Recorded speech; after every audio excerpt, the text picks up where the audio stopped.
अगर आप भी बैंक में मैनेजर की जॉब करना चाहते हैं रेगुलर बेसिस पे, तो finally candidates bank of Baroda की तरफ से आप सभी के लिए मैनेजर के लिए एप्लीकेशन फॉर्म फिलिंग स्टार्ट करवा दी गई है। डिटेल नोटिफिकेशन भी रिलीज हो चुका है। तो आज के इस वीडियो में हम ये डिटेल नोटिफिकेशन डिस्कस करेंगे, सारे इंपॉर्टेंट पॉइंट्स को कवर करने वाले हैं, चाहे वो इंपॉर्टेंट डेट्स हो, एलिजिबिलिटी क्राइटेरिया हो, आपका सिलेक्शन प्रोसेस हो और कितनी वैकेंसी कितनी पोस्ट रिलीज हुई है, सब कुछ आज के इस वीडियो में हम डिस्कस करेंगे। तो वीडियो के अंत तक बने रहिएगा ताकि आपसे कोई भी इंपॉर्टेंट इंफॉर्मेशन मिस ना हो पाए। चलिए वीडियो को स्टार्ट करते हैं।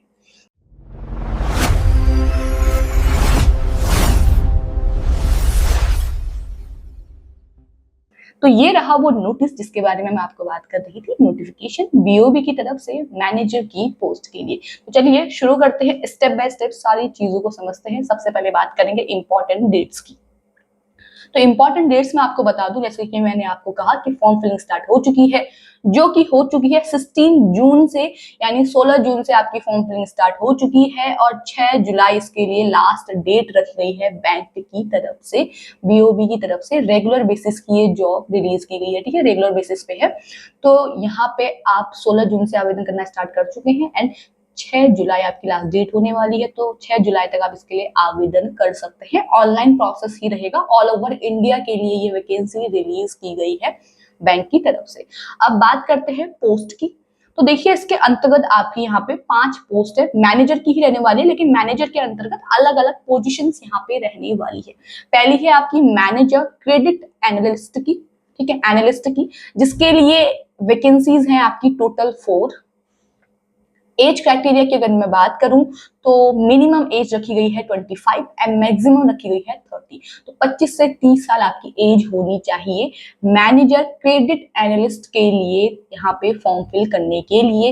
एजुकेशन क्वालिफिकेशन या तो ग्रेजुएशन मांगी गई है सारी पोस्ट के लिए, या फिर आपके पास पोस्ट ग्रेजुएशन हो, आप पोस्ट ग्रेजुएट डिग्री डिप्लोमा हो, या तो डिग्री हो या डिप्लोमा हो विथ स्पेशलाइजेशन इन फाइनेंस और इक्विवेलेंट टू फाइनेंस। इसके अंतर्गत आपके पास या तो डिग्री हो या डिप्लोमा हो तो आप इसके लिए कर सकते हैं अप्लाई। पोस्ट ग्रेजुएट डिग्री आपके पास होनी चाहिए, या फिर आप सीए, सीएमए, सीएस या सीएफए क्वालिफाइड हो तो भी आप इसके लिए आवेदन कर सकते हैं। ये आपकी एजुकेशन क्वालिफिकेशन है सारी पोस्ट के लिए।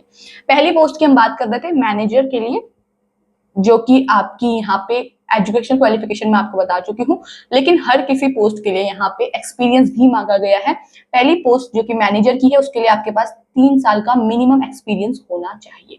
सेकंड है सीनियर मैनेजर क्रेडिट एनालिस्ट की, इसके लिए जो आपका ग्रेड स्केल भी दिया हुआ है कैंडिडेट्स, ठीक है, ग्रेड स्केल भी यहाँ पे मेंशन किया हुआ है।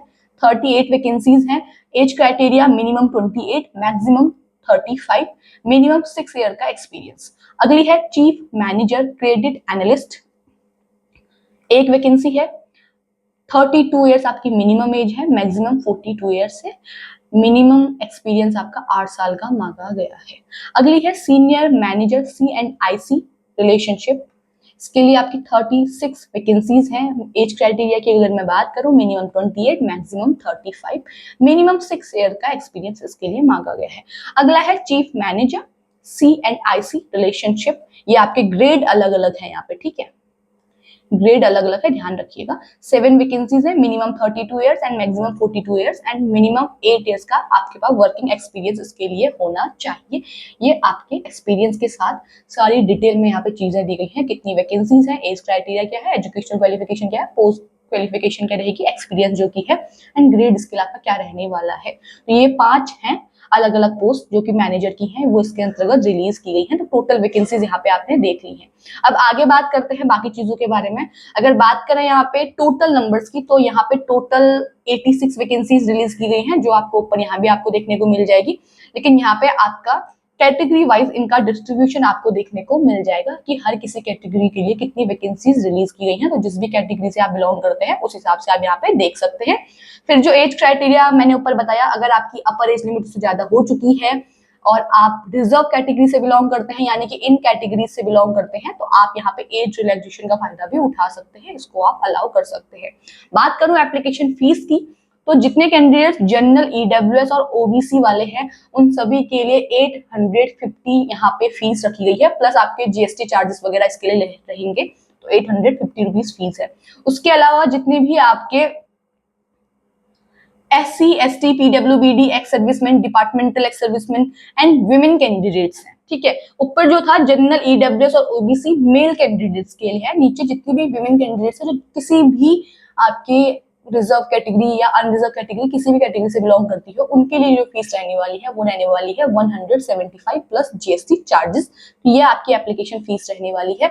अगर आप जनरल ईडब्ल्यूएस या ओबीसी मेल कैंडिडेट्स हैं तो आप ये फी पे करेंगे। अगर आप बाकी रिजर्व कैटेगरी के हैं या विमेन कैंडिडेट्स हैं किसी भी कैटेगरी से तो आप ये फीस पे करेंगे इस फॉर्म को फिल करने के लिए। उसके बाद अगर मैं यहाँ पे बात करूं आपके पे स्केल की, तो यहाँ पे पे स्केल आपका ये दिया गया है हर किसी के लिए। अलग अलग ग्रेड की वैकेंसी है, सेकंड, थर्ड और फोर्थ ग्रेड की वैकेंसी रहने वाली है। जो सेकंड ग्रेड की वैकेंसी है उसकी जो सैलरी आपका जो पे स्केल रहेगा, जो सैलरी स्टार्ट होने वाली है वो रहने वाली है 64,820 से। जो थर्ड ग्रेड स्केल है मैनेजर की पोस्ट उसके लिए है 85,920, ये आपकी सैलरी स्टार्टिंग की रहेगी। एंड जो आपकी ये वाली रहने वाली है फोर्थ जो वैकेंसी है फोर्थ ग्रेड वाली, इसके अंतर्गत 1,02,300 ये आपकी यहाँ पे रहने वाली है सैलरी स्टार्टिंग की, ठीक है। तो ये आपकी सैलरी है, फिर ये आपके यहाँ तक वेरी करती है, आप देख लीजिएगा उस हिसाब से। ये आपका सैलरी स्केल इसके लिए रहने वाला है। प्रोबेशन पीरियड की अगर मैं बात करूं तो 12 मंथ का आपका इसके लिए प्रोबेशन पीरियड रहने वाला है। Active service from the date of his her joining, ठीक है, जिस दिन से आप ज्वाइनिंग करेंगे उसके 1 साल के अंदर आपका ये प्रोबेशन पीरियड रहने वाला है। एलिजिबिलिटी क्राइटेरिया मैं आपको बता चुकी हूँ, पहले हम इस पर डिस्कस कर चुके हैं। सिलेक्शन प्रोसेस की अगर हम बात करें तो सिलेक्शन प्रोसेस के लिए आपका एक ऑनलाइन टेस्ट होना है, फिर उसके बाद आपका इंटरव्यू उसके लिए होगा। तो पहले आपका टेस्ट होगा देन आपका इंटरव्यू होगा। पहले बात करते हैं टेस्ट की, फिर हम बात करेंगे इंटरव्यू की, ठीक है। तो टेस्ट जो है आपका उसके अंतर्गत आपके 4 टेस्ट यहाँ पे होने वाले हैं। पहला है रीजनिंग, सेकंड है इंग्लिश लैंग्वेज, थर्ड है क्वांटिटेटिव एप्टीट्यूड, फोर्थ है प्रोफेशनल लैंग्वेज। सबके 25 क्वेश्चंस होंगे, ठीक है। सॉरी, 3 के reasoning, quantitative aptitude and English language के 25 क्वेश्चंस होंगे। प्रोफेशनल नॉलेज के यहाँ पे आपको 75 क्वेश्चंस देखने को मिलेंगे। टोटल 150 क्वेश्चंस आपको देखने को मिलेंगे। एंड मार्क्स की अगर मैं बात करूँ तो टोटल 225 मार्क्स का आपका पेपर रहने वाला है। 75 मिनट्स का टाइम दिया जाएगा आपको इन 3 टेस्ट को करने के लिए, और इस टेस्ट को करने के लिए अलग से 75 मिनट्स का टाइम दिया जाएगा। तो टोटल 150 मिनट्स का आपको टाइम दिया जाने वाला है इसको करने के लिए। पेपर जो है आपका इंग्लिश लैंग्वेज को छोड़ के सारे जितने भी 3 पेपर बचते हैं वो बायलैंग्वेज आपको यहाँ पे देखने को मिलेंगे, ठीक है। वो पेपर बायलैंग्वेज होंगे। अगर मिनिमम क्वालिफाइंग मार्क्स की अगर मैं बात करूं तो जनरल कैटेगरी के लिए, ईडब्ल्यूएस कैटेगरी के लिए 40% रहने वाले हैं। उसके अलावा जितनी भी रिजर्व कैटेगरीज हैं उनके लिए 35% आपके मिनिमम क्वालिफाइंग मार्क्स रहने वाले हैं। एंड प्लस पॉइंट आपके लिए ये है कि there will be no negative marking for wrong answer. यहाँ पे अगर आप कोई भी रॉन्ग आंसर चूज करते हैं ऑनलाइन टेस्ट में तो आपके लिए कोई भी नेगेटिव मार्किंग अप्लाई नहीं होने वाली है। तो ये आपके लिए बेनिफिट रहने वाला है, आपको नुकसान नहीं झेलना पड़ेगा। उसके बाद अगर आप स्क्राइब वगैरह का यूज करते हैं तो इंस्ट्रक्शंस आपके लिए दिए हुए हैं। ये आपके ऑनलाइन टेस्ट के लिए जो सेंटर्स हैं वो मेंशन किए गए हैं। इनमें से कोई एक सेंटर आपको आपके एग्जाम के लिए फिल करना है, आप देख लीजिएगा। जो भी सेंटर आपके लिए सूटेबल हो आप उसको फिल कर सकते हैं।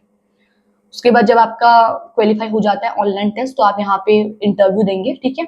इंटरव्यू तभी आप यहाँ पे दे पाएंगे जब आप ऑनलाइन टेस्ट क्वालिफाई कर लेते हैं। उसके बाद आप शॉर्टलिस्ट किए जाएंगे इंटरव्यू के लिए। इंटरव्यू के लिए अगर मैं मिनिमम क्वालिफाइंग मार्क्स की बात करूं तो जनरल कैटेगरी के लिए 60% है, बाकी रिजर्व कैटेगरी के लिए 55% मार्क्स रखे गए हैं जो कि क्वालिफाइंग मार्क्स रहने वाले हैं पर्सनल इंटरव्यू के लिए। तो आपका जब ऑनलाइन टेस्ट क्वालिफाई होगा फिर आप इंटरव्यू के लिए शॉर्टलिस्ट किए जाओगे। इंटरव्यू क्वालिफाई होने के बाद ही आपका इसके लिए सिलेक्शन होगा कैंडिडेट्स, ठीक है। और ध्यान में रहे आप जो ऑनलाइन टेस्ट देंगे आपको हर एक टेस्ट में अलग से क्वालिफाई करना है। जो मैंने ऊपर क्वालिफाइंग मार्क्स बताए आपको, हर किसी टेस्ट में आपको अलग से इसके लिए क्वालिफाई करना है। हर सेक्शन में 4 सेक्शन है, 4 सेक्शन ही आपको क्वालिफाई करने हैं। ईच सेक्शन यहाँ पे दिया हुआ है, ठीक है। 4 सेक्शन आपको क्वालिफाई करने होंगे तभी आप यहाँ पे पर्सनल इंटरव्यू के लिए शॉर्टलिस्ट किए जाएंगे। जब आप दोनों एग्जाम क्वालिफाई कर जाते हैं तो उसके बाद आपका यहाँ पे सिलेक्शन हो जाएगा, ठीक है। इंटरव्यू वगैरह के करने के बाद फिर आपका डॉक्यूमेंट वेरिफिकेशन होगा। डॉक्यूमेंट क्या क्या रहेंगे उसकी लिस्ट यहाँ पे अपलोड की गई है, तो आप यहाँ पे देख सकते हैं। फिर कैसे कैसे अप्लाई करना है, बैंक की ऑफिशियल वेबसाइट पे जाएंगे, इस पे ही आप फॉर्म फिल करेंगे अपना, ठीक है। इसी तरीके से ये इंस्ट्रक्शंस कुछ गाइडलाइंस दी हुई हैं, आप आपके एग्जाम फॉर्म से रिलेटेड पेमेंट ऑफ फीस हम ऊपर भी बात कर चुके हैं, वापस से यहाँ पे दी हुई है। फीस की अगर मैं बात करूँ तो मैं आपको बता चुकी हूँ। जनरल इन्फॉर्मेशन दी हुई है आपके एग्जाम से रिलेटेड। उसके बाद आपके पोस्ट से रोल एंड रिस्पॉन्सिबिलिटीज क्या रहने वाली है आपकी पोस्ट वाइज, वो यहाँ पे दी हुई है, तो इन्हें आप अच्छे से यहाँ पे देख सकते हैं कैंडिडेट्स, ठीक है। तो इस तरीके से आपका ये पूरा नोटिफिकेशन रहने वाला है। तो अगर आप भी बैंक में मैनेजर की जॉब करना चाहते हैं, बीओबी के अंतर्गत जॉब करना चाहते हैं, 5 पोजीशंस यहाँ पे रिलीज की गई हैं मैनेजर के लिए। 16 जून से आपकी फॉर्म फिलिंग स्टार्ट हो चुकी है। 6 जुलाई आपके यहाँ पे एग्जाम फॉर्म फिल करने के लिए, एप्लीकेशन फॉर्म फिल करने के लिए लास्ट डेट रहने वाली है कैंडिडेट्स। तो अगर आप भी अप्लाई करना चाहते हैं तो 6 जुलाई से पहले पहले इसके लिए आप अप्लाई कर लीजिए। अप्लाई करने के लिए लिंक आपको हमारे डिस्क्रिप्शन बॉक्स में मिल जाएगा, और ये डिटेल नोटिफिकेशन जो आपके सामने डिस्कस किया हुआ है इसका भी लिंक आपको हमारे डिस्क्रिप्शन बॉक्स में मिल जाएगा। तो अगर आपके पास एजुकेशनल क्वालिफिकेशन है, पोस्ट एक्सपीरियंस क्वालिफिकेशन एक्सपीरियंस जो यहाँ पे मांगा गया है वो है, तो आप इसके लिए अप्लाई कर सकते हैं, तो आप इसके लिए अप्लाई कर लीजिएगा। बाकी आज की इस वीडियो में इतना ही। ऐसे ही गवर्नमेंट जॉब से जुड़ी हुई जितनी भी इन्फॉर्मेशन आती हैं उनसे कनेक्ट रहने के लिए आप हमारे चैनल को जरूर सब्सक्राइब कीजिएगा, और अगर आपको ये वीडियो पसंद आई है तो इसे लाइक एंड शेयर कीजिएगा। बाकी मिलते हैं एक नई वीडियो में एक नई अपडेट के साथ, तब तक के लिए धन्यवाद।